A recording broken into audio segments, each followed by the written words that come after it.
Hey guys, welcome back to Fort Tarkin Gaming. I've got my wife here again, Hey guys! and we are going to talk about our favorite games at E3. So the highlights of E3. What is one major highlight for you? Halo Infinite. It was fun to see a little bit more of it. I kind of wish they showed more, though. I felt like it was a little lackluster.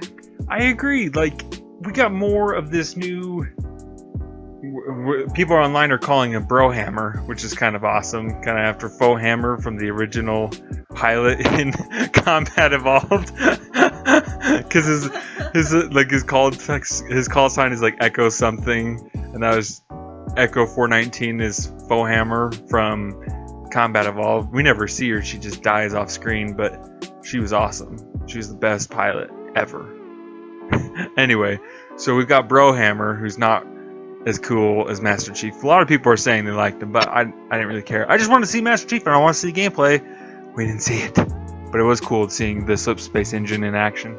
Well, and not just, I wanted to see those things too, but also, I was so hoping that they would bring the Arbiter back and show him in the trailer, but instead it was this pilot, and he's fine. I just didn't really care for him, though, like everybody else did. Yeah, and we didn't even get to see Master Chief's and Arbiter's reunion on screen in a video game. Like, what the fudge? This better have the Arbiter in it. It better be Arby and the Chief freaking again, hitting it up in Halo Infinite. Anyway, another awesome game we saw. Well, I don't know. I'm excited, but Avengers.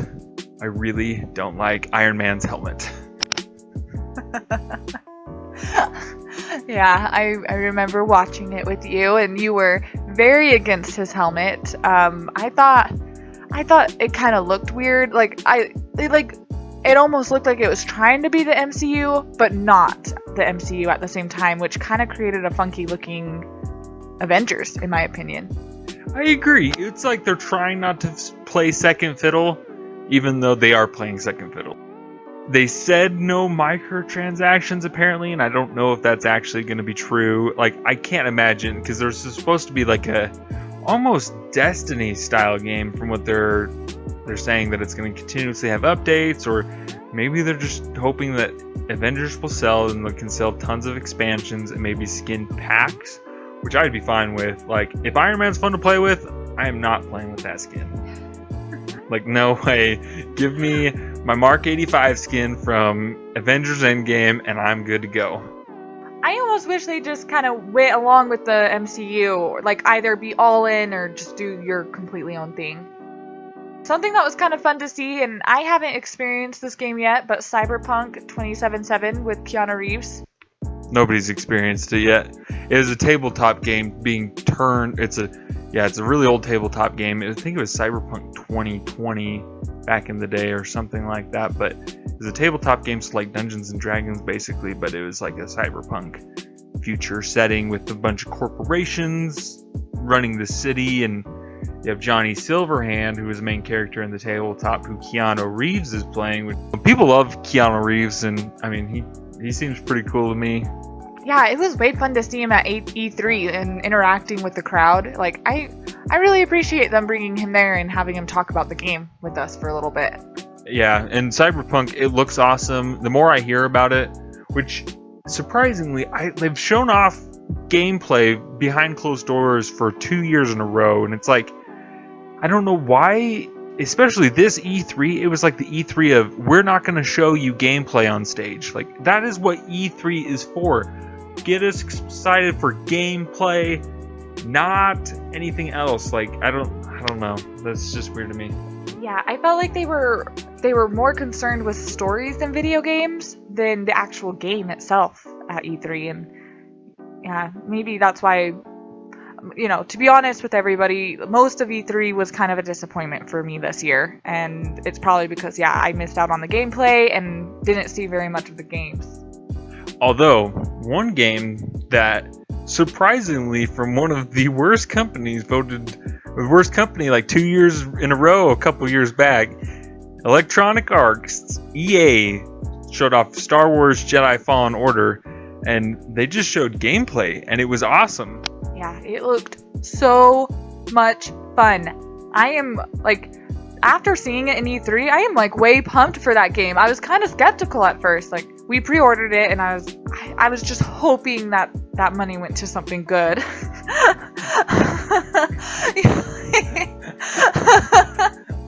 But, you know, like, or just something, yeah. But after seeing like the gameplay and the cinematic trailer, you know, like, I was really pumped.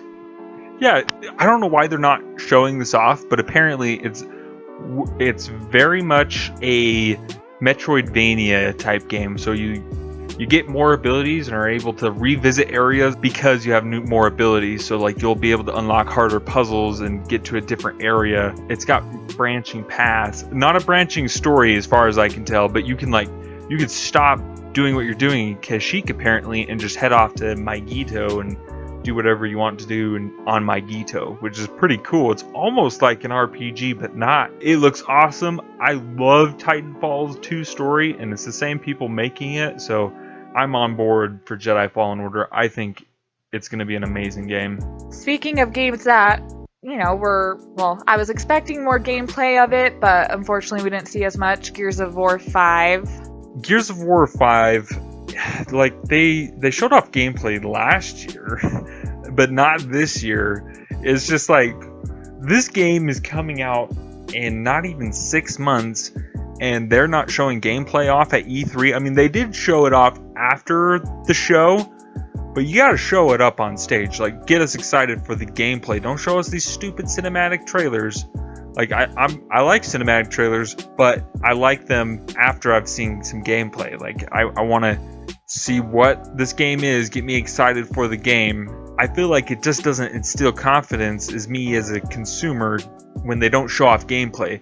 Don't show me a fancy trailer that you paid thousands of dollars to make. Show me a game, the game that I'm going to buy. The most exciting thing about Gears 5 for me was the Terminator crossover skin.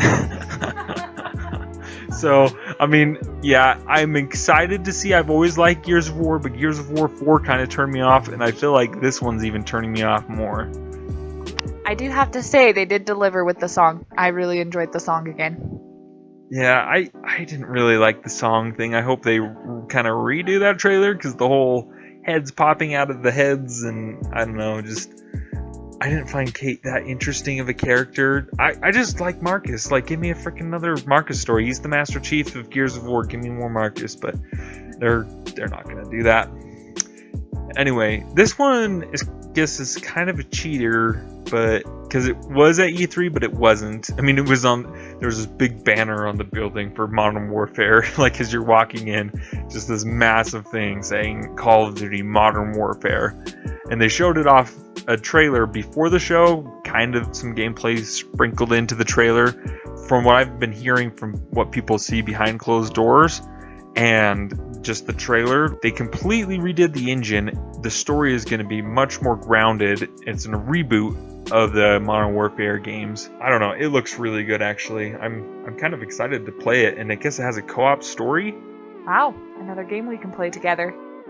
What was your most favorite thing about E3? So this game was probably shown off the least out of all of the games. In fact, it doesn't even have a title. But the Breath of the Wild sequel that's in development, they just showed a trailer basically, which, I don't know, I just loved Breath of the Wild, and so I'm way excited for the sequel. Yeah, they did such a good job on Breath of the Wild, and I even remember thinking, like, they have to do something to follow up with this awesome game. Like, they cannot just let this game die and do another just completely different Zelda game. I was so hoping they would follow up and give us more from Breath of the Wild. Yeah, and I'm glad, because in my predictions for Nintendo at E3, I was hoping that they were going to make a Majora's Mask to Ocarina of Time for Breath of the Wild. And that's exactly what they're doing. And it looks like, I mean, this is just speculation. There's literally no details except for there's another game coming, and maybe Ganon is being brought to life as a zombie. It looks really freaky. But I think it looks awesome. But it looks like you're going to use the same map, but I'm sure there'll be something that like changes the map a lot, or maybe they add on new areas where it's more populated. I don't know. I wouldn't even care if they use the same map and just give me a different story because I love Breath of the Wild, and stop making those freaking weapons break every 2 seconds. If they do all that, I'm gonna be good to go. Those are our favorites at E3. Yeah, share your favorites in the comments below. And remember, all is as the Force wills it.